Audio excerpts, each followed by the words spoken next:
same thing. General Brooker in Chicago, Cleveland, Salt Lake, goes on and on.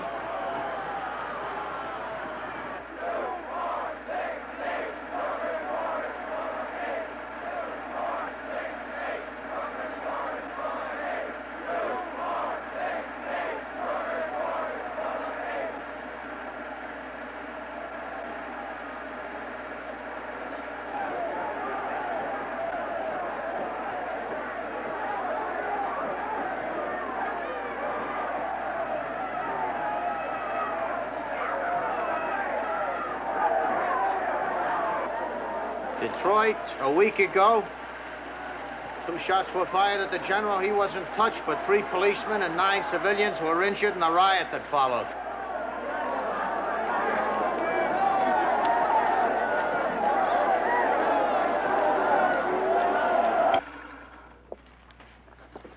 In the next 48 hours, you people are going to learn all there is to know about crowd control and escort duty. You're going to learn it the hard way out in the field. You are hand-picked men fished out of the barrel of green and inexperienced police officers. In other words, you are rookies. You're the best of the worst, but frankly, nobody has very much experience in this kind of thing. But Metro has more than they can handle without General Brooker, and you are expected to take up the slack. And you will do that job, and you'll do it well. Sergeant Oler will pass out mugshots and make sheets, take them home, memorize them, dream about them. What about psychological profiles on political assassins? If you look inside your folder, Officer Danko, you'd find your question answered. Study them carefully. Be on the lookout for comparative behavior. And for God's sakes, if there is a killer out there, find him before he finds the general. We got less than 24 hours to clean up our streets before the general and his daughter arrive. And I want the lid screwed down on this town as tightly and as legally as possible. What does that mean, Officer Webster? Just that. I'm not one of Brooker's fans, Lieutenant. Our job is not to praise him, but to make damn sure nobody else tries to bury him. What about all the burglaries and holdups? Why don't you do something about them? You know what insurance rates are up to? We're talking about your son, Mrs. Albert. You were. I'm finished with him forever. You know what he did? A couple months ago, he wasn't out of Leavenworth for 2 days. He came back here and stole $400 from his father. Stole it from his own father. You go figure it. If a boy like Bobby would try and kill his own colonel in Vietnam, what's his name? He's a general now. A Brooker. Simon Brooker. That's what we're here about. Yeah, that's him. Do you know where Bobby is now? Oh, he gave my husband some cock and bull story about a friend of his who offered him a job and he needed the money to get there. $400 to get to Detroit. Can you believe it? That's the last known whereabouts of your son, Detroit? Yeah, Motor City, USA. Thank you, Mrs. Albert. Thank you very much. Let's go, Danko. Hey, wait a minute. When are we gonna get some action on these holdups in this neighborhood? Well, we'll get on it right away, ma'am. There's just a few things we gotta do first. Thank you. The man's name is Robert Albert. Albert.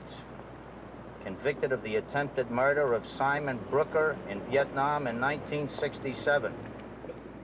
Released from Leavenworth approximately 2 months ago. I want an APB out on him. Contact the Army and request a complete dossier on Albert. I want make sheets and mugshots passed out to every man in the tactical force by tonight. That's it. 10-4. Well, what do you think? You think Albert's the guy who fired at Brooker? Right now, I think everybody's the guy who fired at Brooker. He's due in. Let's go to the hotel. Okay. You got it.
Sorry we couldn't offer you a nicer view. General security while you're in the building will be a bit tight. About the best we could hope for in a public hotel. There'll be 2 men on this floor, one outside your door and one at the elevators. A few more police officers will be stationed downstairs in the main lobby. Outside, it gets a bit harder. I think you're making far too much of it, Lieutenant. Some lunatic wants to kill me badly enough, he'll do it. He'll try, maybe, but he won't do it, not while I'm in charge. This is your battleground, Lieutenant. Go on with what you were saying. General, I'd appreciate it if you wish to change your schedule at any time for a side trip or a shopping tour, if you kept us informed at all times. Excuse me. Yes? Oh, hang on a minute, operator. Laurie, it's for you. Long distance. Jerry Turner. Oh, tell him I went out, will you please, Dad? Operator, will you please tell the party that Miss Brooker is not in right now? Thank you.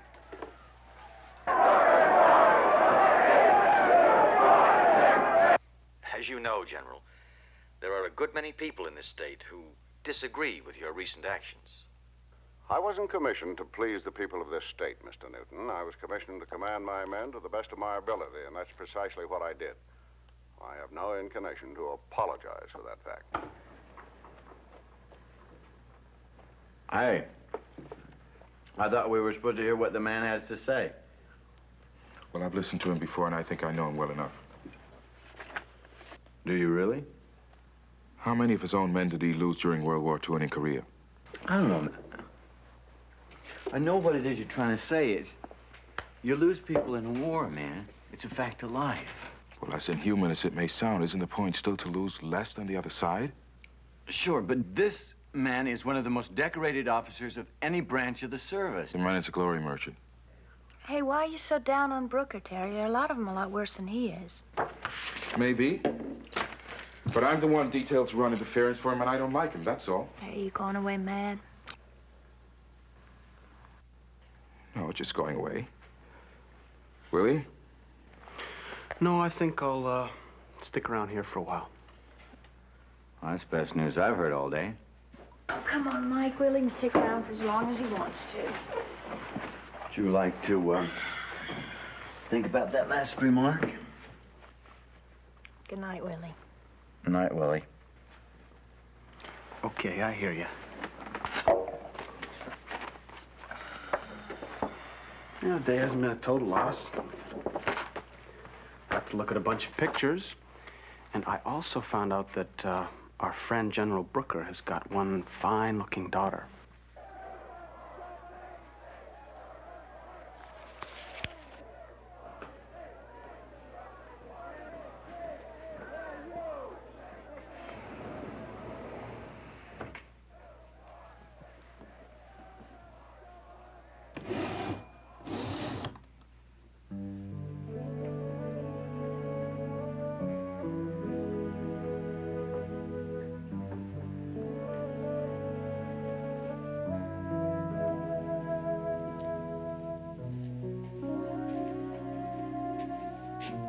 Why'd you close the curtains? Nice clear night.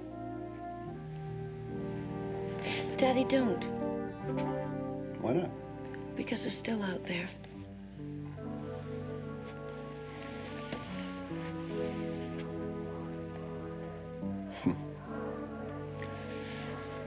Pretty persistent, aren't they? You know, that reminds me of that old joke. About the hillbilly that was on his first plane ride. Plane landed in Chicago, and the truck came out to gas up the plane, and they took off and flew to Kansas City, and the truck came out to gas up the plane, and they flew on to Denver, and the truck came out to gas up the plane, and the city guy sitting next to the hillbilly looked at his watch and said, "Hey, we're making pretty good time."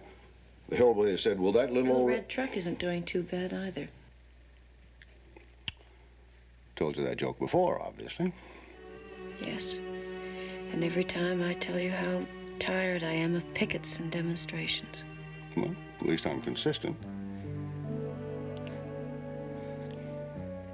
Beginning to wear you down a little bit, isn't it? Yes.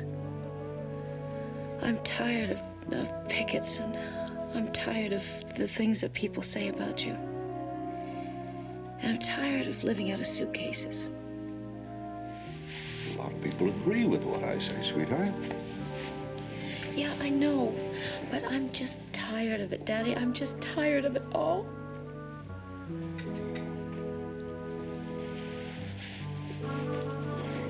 Let it all out, baby.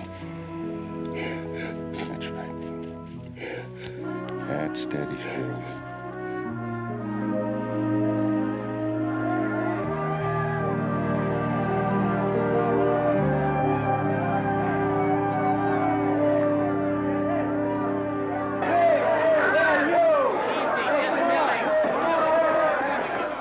Harris is spilling in from behind. Keep those lines intact, please.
They found it behind a rubbish bin in the back alley.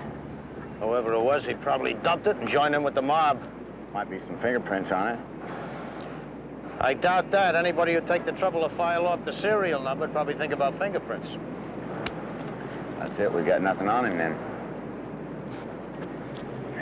Maybe, maybe not. Maybe the boys in the lab will come up with something with infrared on the number. Must have been one hell of a shot to hit the general from this distance without a scope. Makes you think he didn't have a scope. No mount for it on the piece. I know that rifle. That's the Army M14. Standard issue when I was in the service. What I don't understand is if he was such a good shot, why didn't he finish off the general with those last 2 rounds? Probably thought the first one did the job. He fired 2 more for effect. They gave him what he wanted, a panic, and he took advantage of a built-in diversion. Come on, let's go. I want to get this to the lab. Danko.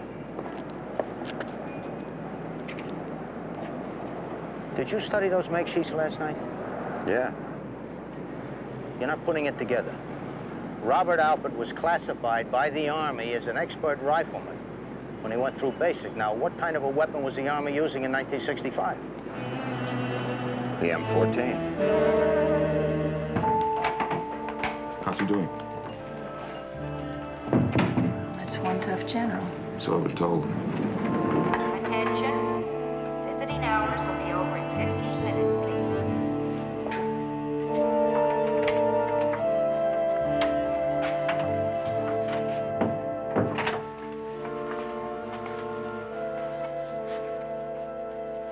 Miss Brooker, it looks good.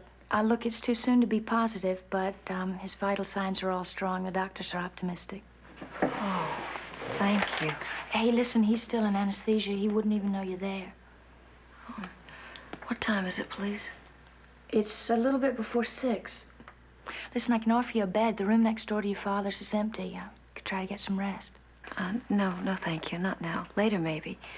I just feel like walking.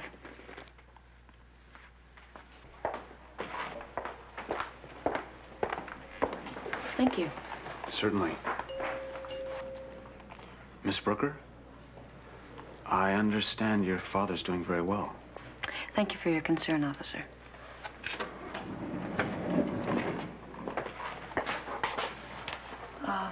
Lobby, please.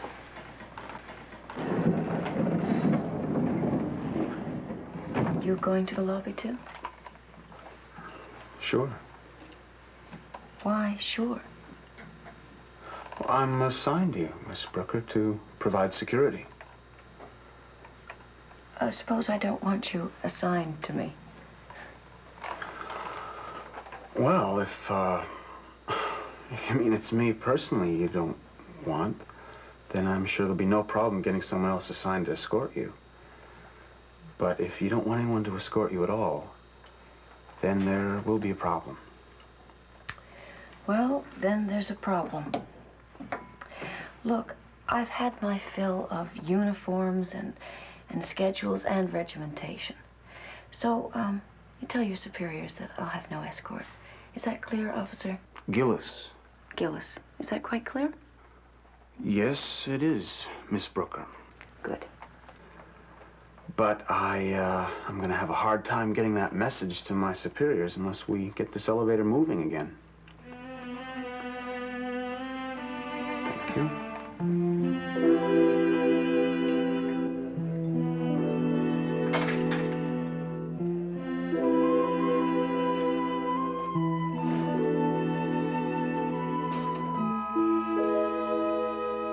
You're not going to give up, are you, Officer Gillis?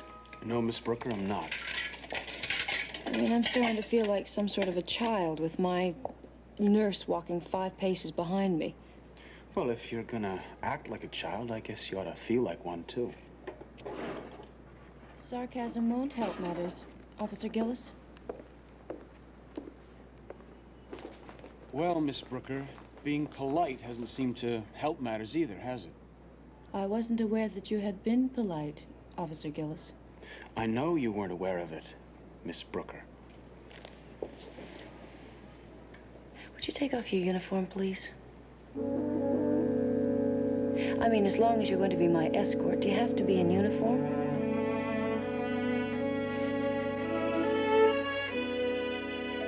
That's a fair request. I'll see what can be arranged.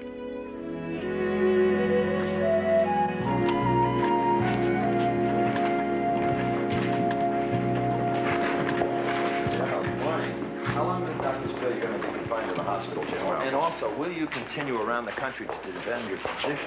Is it your opinion, General, that the Joint Chiefs of Staff made some kind of You're coming at mistake? me like an artillery barrage. You boys keep that up, you'll have me reaching for my steel marbles and telling you who really ate the strawberries. As for my prognosis, you'll have to check with the doctor. And yes, I will continue my speeches and lectures across the country. And no, I am not about to give you my opinions on the Joint Chiefs of Staff. General, do you feel that your forced retirement from the Army was a just action taken by the Pentagon? Yes, I disobeyed a direct order from my superior officer, the Commander-in-Chief. If a soldier had done that on the battlefield, I'd have had him court-martialed and thrown the code at him. What do you think of the government's overall policy on the battlefield? My background is military, not theology or philosophy. But if my country sends me to fight a war, I'll go and I'll fight to win. That's what a professional soldier is paid for. Then if you had it to do all over again, you'd still send your troops across the border to pursue the enemy. You bet I'd do it all over again. I'd follow him across the border or anywhere else. It would keep him from coming at one American boy again. No matter what the cost. As far as I'm concerned, war is the currency with which we buy freedom. Now get this through your heads. There are soldiers still dying out there. Soldiers in my command. How many of them are black?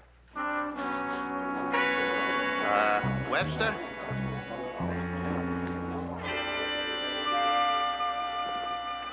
What was that, soldier?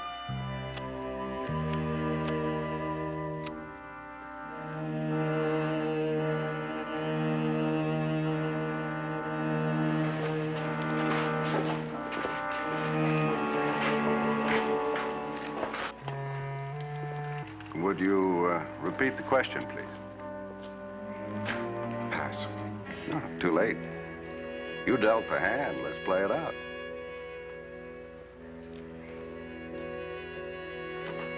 According to figures I've heard, black soldiers, no, let me say non-white soldiers, far outnumber whites in casualties taken in most every combat led by you and your colleagues. I'd like to know why. What exactly is that, officer? A question or an accusation? Why don't you answer it? Fair enough. All right, I haven't taken statistics on it, but allowing you know what you're talking about, I'd say it has something to do with the fact that they might well be the best damn soldiers out there, willing to do a job that others aren't. You don't hear of cowards drawing enemy fire. General, many people liken your situation to that of General MacArthur's. Now, there was talk of his going into politics back then. Do you have any ideas along those lines? Well, General MacArthur was a national hero. I don't put myself in that category. But your six-pack racket takes me off this babysitting job I'm on. Don't count on it. Staff were responding to pressure by General, do you mind if we get a picture? Possibly you and the officer together. A kind of friendly enemies type thing. It won't take but a second, sir. Jimmy, get your camera ready, will you? Right in here. It'll only take a second, officer. Jim, get that, will you, please? All right, young man. Let's make it a good one.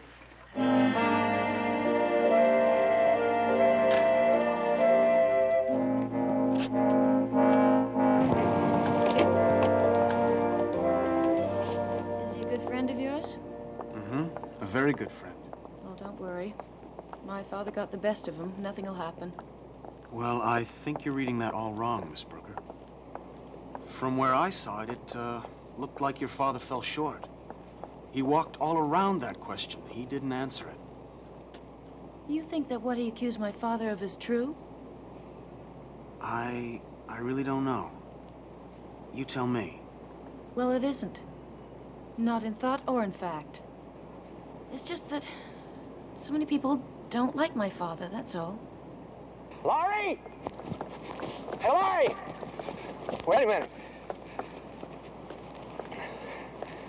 Glad I caught you. I was just on my way up to see the general. When I read all about what happened, I grabbed the first plane out. Well, he'll be glad to see you, Jerry. Yeah, me too. Last time I saw the general was when you both came to see me at the hospital. You remember? How about that? I finally learned how to walk with that pin they put in my knee to hold the old leg together. Yeah, I never thought they'd finish a job. Did you see me running? I didn't look all that bad, did I? No. Yeah, well, I guess when you can't run all that good on your feet, you start running off at the mouth.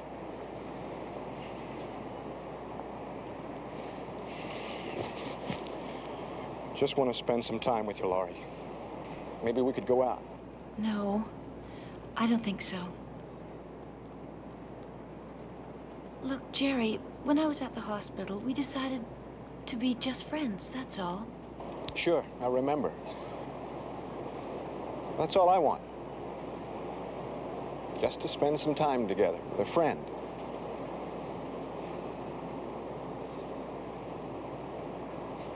Is it because of him? You wouldn't mind, would you, good buddy?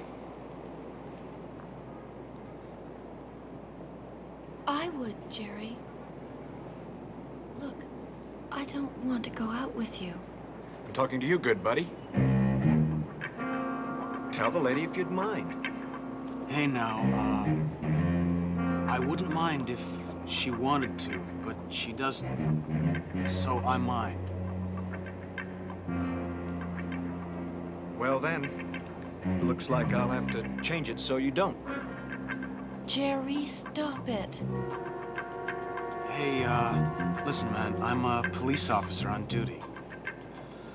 I've been assigned to escort Miss Brooker while she and her father are here in town. Oh. You're here to protect you? Is that right? Yeah, that's right. Well, then, let's just see how good you are at your job, huh? Oh! Jerry, no!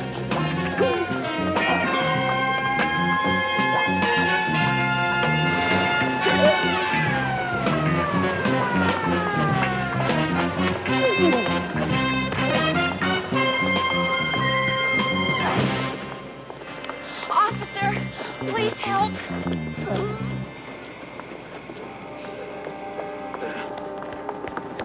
What's going on? The guy here was, playing Mr. Tough. You okay? You want me to book him for you? Oh, no, please. His name is Jerry Turner, and he's a friend of the family. Please?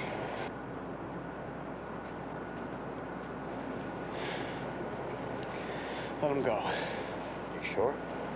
Yeah. Okay, move it, buddy. You heard the man? Thank you.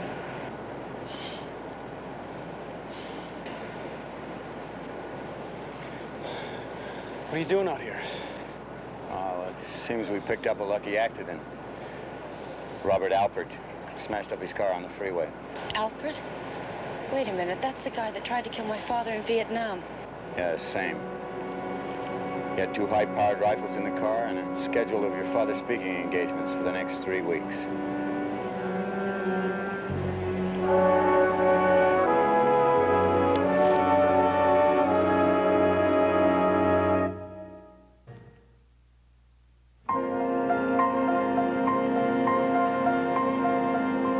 Yeah, I tried to kill him. I think he deserves killing. Mr. Albert, you've waived the right to have an attorney present, but the admissions that you are making, It's no big deal. It's a matter of record. I was convicted of trying to kill Brooker. Now, you're talking about Vietnam in '67. We're talking about Detroit 2 weeks ago and this town 2 days ago. Somebody tried to get Brooker 2 days ago? That's right. Well, it wasn't me, man. Straight out, it wasn't me. I've been on a hunting trip.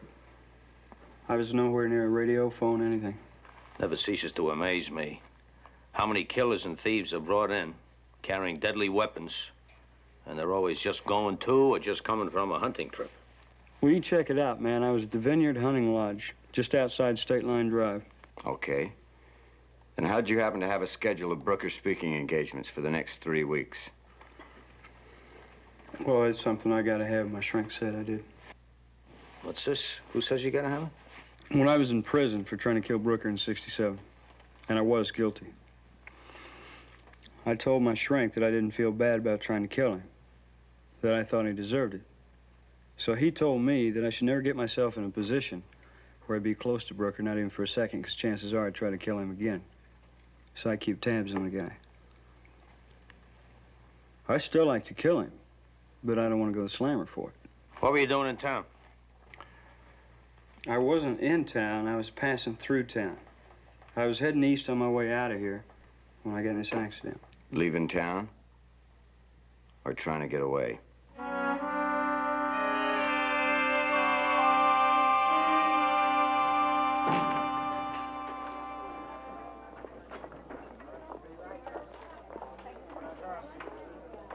Yeah, but I do owe you an explanation. No, you don't. What happened today is past history. There's a lot more world out there to talk about. And Jerry's part of that world. Look, if I'm boring you... No, you're not. It's just that... Well, I'd like to see you smile, that's all. I'm sorry. I'm interested. I really am. So, now you and Jerry knew each other before he went into the Army, right? Right. Okay. I pulled some strings with my father, and Jerry was transferred to his command. My father made him his driver, which probably was the luckiest thing he ever did. Jerry saved his life in a mortar attack. Wow. Is that how he got the leg injury you were talking about? Yeah. So I do owe him for that, but it's not the kind of a debt you can pay back, you know? At least not the way that Jerry has in mind. Yeah.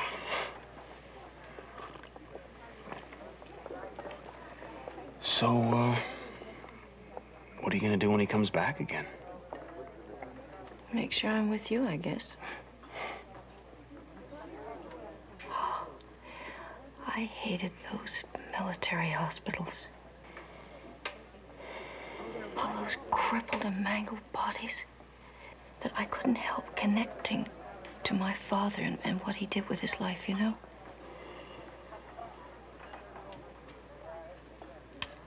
Some little girls used to wonder what their fathers did for a living. I used to wonder what my father did for the living.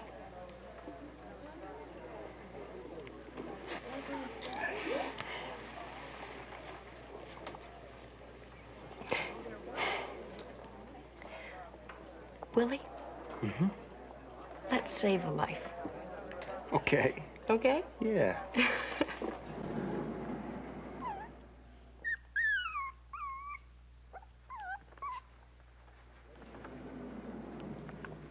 Guy at the pound must have thought we were crazy. Well, we don't care what he thinks, do we, What are you gonna name him? I don't know. I'm not going to name him anything cutesy or dumb the way people are always doing with puppies. Gotta find a name with dignity. Dignity, huh? Yeah. Okay. I'll do my best to think of dignified names.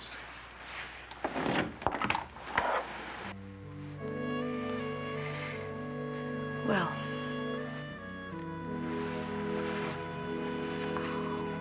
It was a good day. Thank you. it was. Thank you. And I didn't call you Officer Gillis once. Hey, that's right. It felt good. That you, Gillis? Hey, hi, Ron. Okay, I'll take over. Okay. Laurie, this is Officer Ron Masters. He's my replacement. Listen, can you hang on a second? I want to find a chair. It's going to be one long night. He isn't much of a replacement. Good night, Willie. Good night.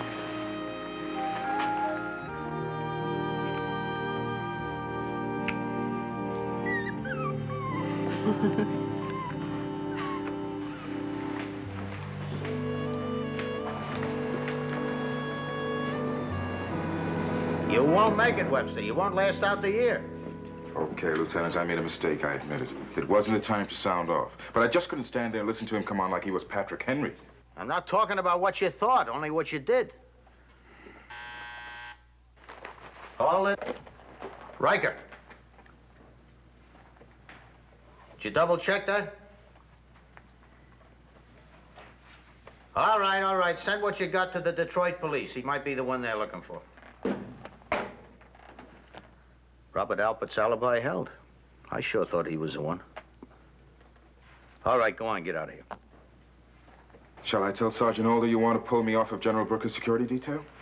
You tell Older nothing. You're still pulling the same duty. Nothing has been changed except the way you handle yourself from here on in. Yes, sir.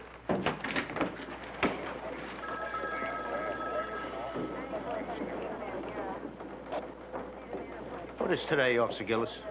Thursday, sir. It's your day off. Yes, it is, sir, but, well, I didn't have too much to do, and I knew how short-handed you were, so I thought I could switch days off. Find Sergeant Older and tell him you're to go on duty. And stay close to that Brooker girl, will you? Yes, sir, I'll, do my best. I'm going to the lab to see if they got anything on that rifle number.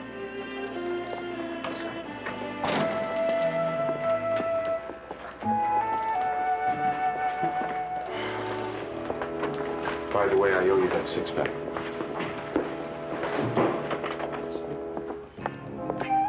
I didn't make any plans for today. I'm leaving it up to you, okay? How would you like to visit a boat? A boat? A ship, I mean, all to ourselves. Okay, great. Sure.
hurry. In a couple hours, this place will really be packed. That's the biggest boat I've ever seen. Well, actually, it's not a boat, it's a ship. Well, what's the difference? Well, a ship is a vessel that's large enough to carry a boat, like those lifeboats up there, see? Oh, astonishing. Absolutely astonishing. Where would I ever be without you? Probably addressing the Daughters of American Patriotism. Yeah. Hey, did you ever name your puppy? Peabody. Peabody? Uh-huh. Well, that's got a lot of dignity.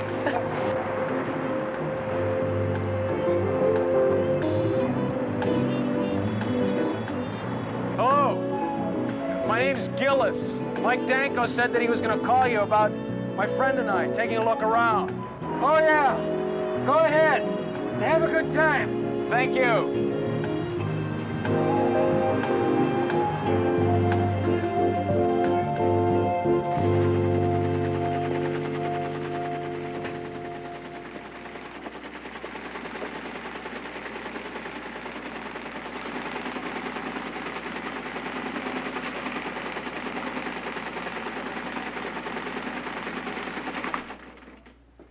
Is that it?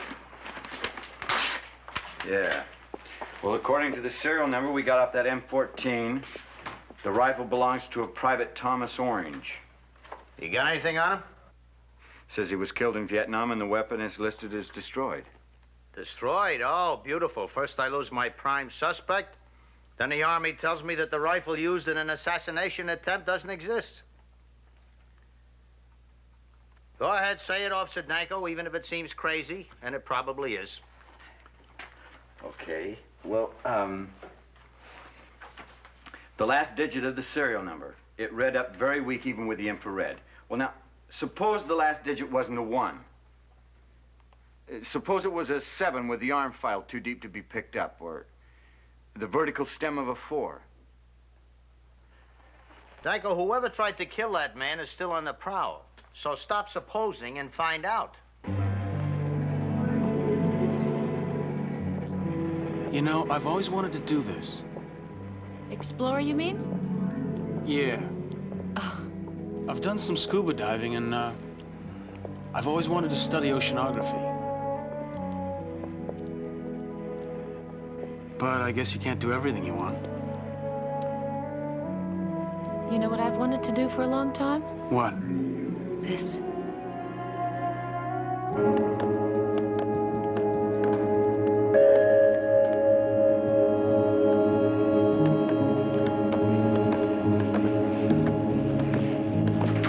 Yep. Yes. You got it. Lieutenant, I went back and ran through those interviews we did before Brooker got into town. Now, there are 3 guys here.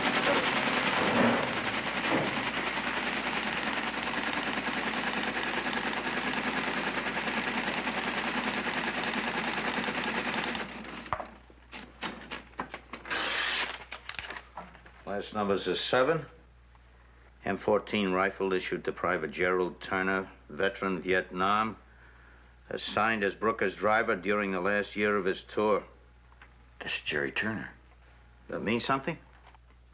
Oh, I had him. All I had to do was reach out and put my hands on him. He was with that Brooker girl at the hospital yesterday. Well, she and Gillis went to some luncheon.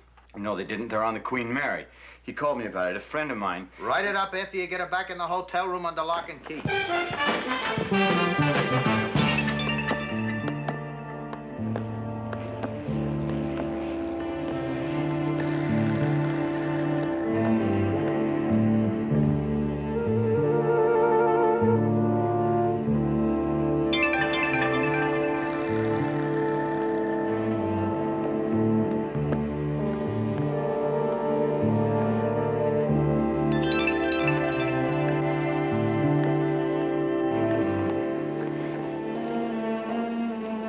What's wrong?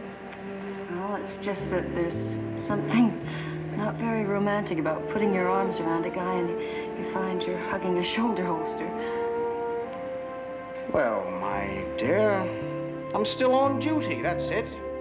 Well, I'm captain of this ship now, and I say you're off duty. Thank you very much, Laurie. Just bring it to me, please.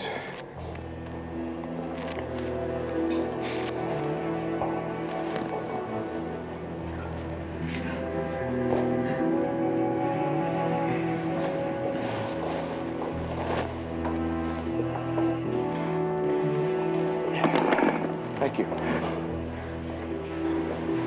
Why, Jerry? You're dead, only you don't know about it. You were dead out there in front of that hotel. And your father stepped in front of you and the gun went off. You got the bullet you were supposed to get. But why? You know why. Oh, don't come on like you don't know what I'm talking about. I used to carry your pictures with me all over the Army. All my buddies would see it and tell them what a great-looking girl I had. We had something going, Laurie, me and you. No, it was never that way between us, Jerry. It was. No, we were just friends, that's all we were. I wanted you to love me like all my buddies thought that you loved me. You wrote me all those letters. Why did you write me those letters if you didn't love me? Because when you come to visit, all the guys would tell me what I like. Laurie, run! Get out of here!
like you're ready to take on the world. No, not quite. That'll have to wait till next week. I think I'll just handle the Western Hemisphere for the time being. What's all that for? It's our escort to the airport. In Westerns, they call it being ridden out of town on a rail. All set, General? Now, Lieutenant, I think there's some thank yous to be said before we get underway. And that's not a phrase that comes easily to a man like me. But from the bottom of my heart, thank you. Thank you all. It's a pleasure, sir. Thank you. Sir. Thank you. I don't think you and I agree on much, young man, but I am in your debt. We agree on that. Boys. Thank you, Officer Gillis. I appreciate the trouble you've gone to. It was no trouble, Miss Brooker. No trouble at all.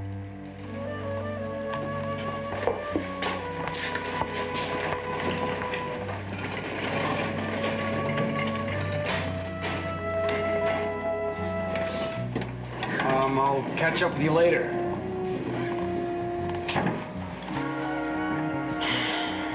Come on. I'll buy you a cup of coffee.